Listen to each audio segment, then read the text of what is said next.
Hello, welcome to Kush News, the newscast of the African diaspora. I'm your anchor, Ochanda, daily bringing you the top stories from Africa and the Caribbean. Let's take a look at today's news on Wednesday, December 6th, 2023. We go to Mauritania, where a former president has been sentenced to prison. Former President Mohamed Abdelaziz was sentenced to 5 years in prison by a Mauritanian court for corruption. According to reports, Mohamed Abdelaziz was found guilty of corruption, but not guilty on other allegations.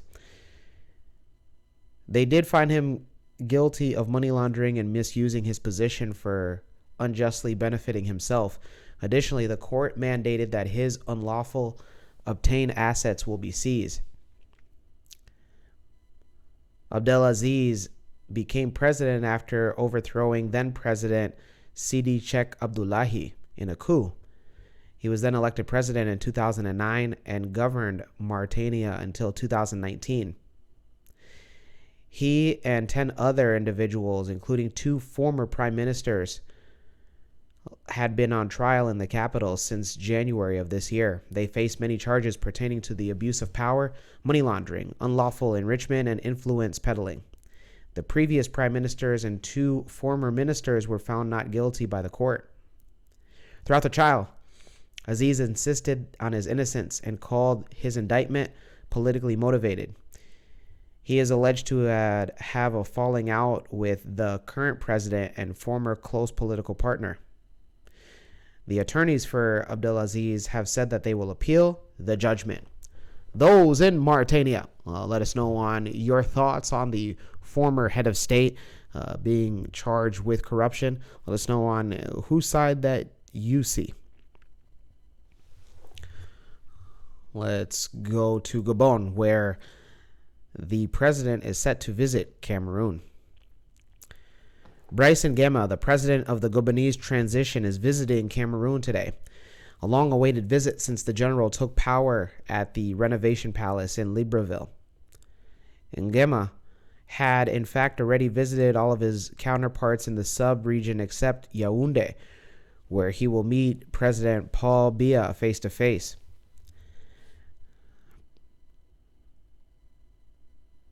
A source close to the Cameroonian government responds that everything came with its time. Where some observers speculated on a certain tension in relations with Cameroon and Gabon since the coup back in August, which put an end to the region or the reign of the Ali Bongo family, and which Yaoundé had formally condemned. Another source adds that there is a long tradition of friendship between the two countries.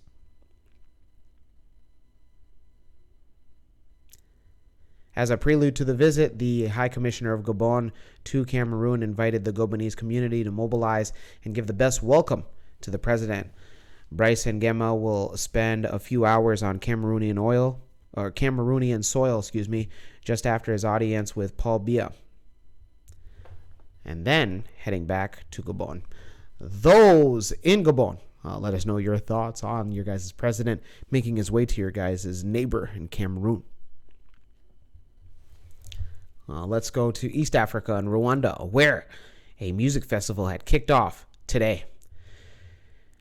Today kicked off the Global Citizen Festival with Move Africa, a large-scale effort designed to create the first one-of-a-kind international music tour circuit across the African continent.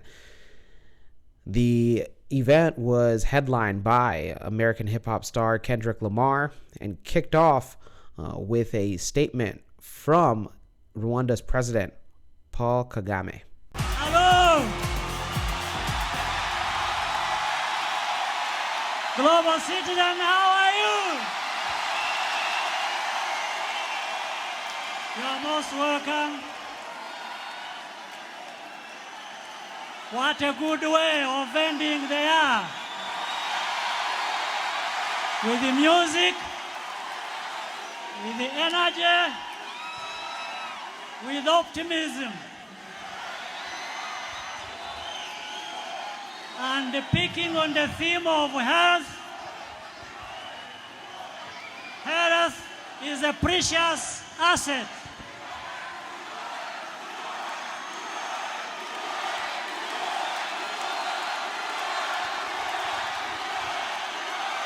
Africa. This is the first ever Move Africa event, and Rwanda has earned its place as the host for the thrilling and impact-driven initiative.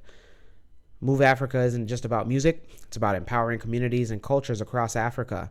The event aims to inspire local youths and artists and showcase the best of Africa's creative talent and help address development priorities on the African continent.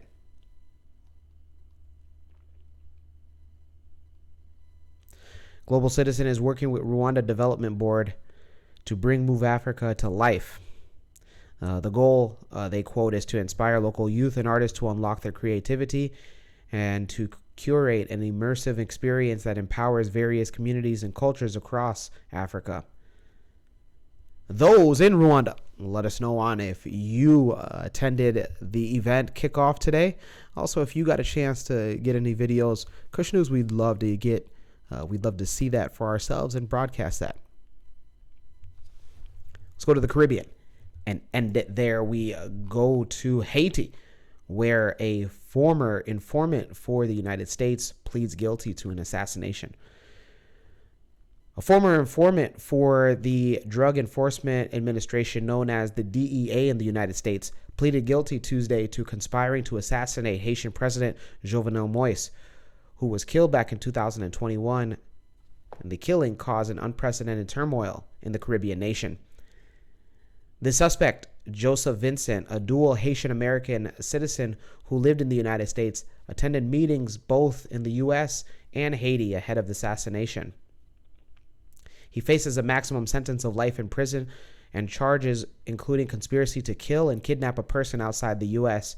and conspiracy to provide material support and resources.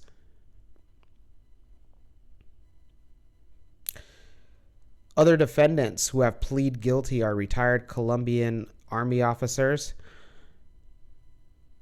and other former Haitian individuals, like a Haitian former senator who was detained in Jamaica before being extradited to the United States last year. Joseph Vincent was close to Haitian American suspects, and including a pastor whose ambition was to replace Jovenel Moïse as president after the assassination. More than 40 suspects have been arrested in the case in Haiti, most of them shortly after the then president was fatally shot in the attack, which also injured his wife. Among those detained are 18 former Colombian soldiers accused of taking part in the plot and several high-ranking Haitian police officers. 5 judges have been appointed to the case. 4 of them have stepped down for fears of being killed and intimidation. In the 2 years following the assassination, Haiti has experienced a surge in gang violence that led the then prime minister, or that has led the prime minister to request an immediate deployment of foreign armed force of October of last year. The gang violence has caused the United Nations Security Council to vote to send a multinational force led by Kenya to help fight gangs in October of this year. The deployment has since been delayed. However, Kenya has said that its personnel needs more training and funding. Those in Haiti, let us know your thoughts. Let us know on how you think about this. Let us know if you feel that there will be more suspects that will be convicted in the court. When we come back, we'll have today's African proverb of the day. Don't go anywhere.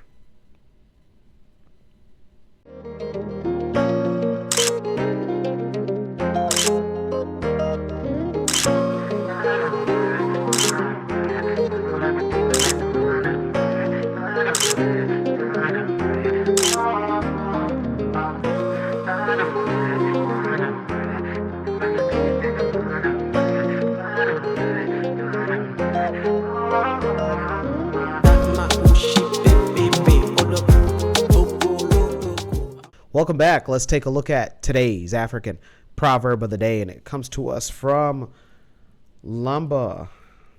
And what's going on, the Lumba people? I wonder where exactly you guys are at. If you know in the comments, let me know in the comments below. And it reads, what one won't eat by itself, one will eat when mixed with other foods. Once again, what one won't eat by itself, one will eat when mixed with other food. Bantu and Lamba proverb. What one won't eat by itself, it will eat when mixed with other foods, huh? This is a tough one. Maybe it's priorities or things that you got to do. I know that for me, it's always difficult to, just get. For instance, I do my best to at least work out 6 days a week. 6 days a week. I know, nothing terrible. I'm not one of those gym freaks, but I try to exercise, try to keep the body right, and it's oftentimes I come home because I rarely do it before work. I have to commit myself after I come home to, it's really easy to sit on the couch, be lazy, be a bum, be just like that, just a pile of trash. But what motivates me often is, if I'm listening to some good tunes, some good Afro beats, good dance hall, or if I, just play a podcast, maybe a certain podcast that you guys should be watching, huh? And it makes it easier. Let me know your interpretation of today's African proverb of the day, as well as your thoughts, views, questions, comments, and concerns on the top stories. Don't forget to hit that like button. Make it your best friend. For Kush News on Kush Convos TV, I'm Mochanda. We'll see you soon.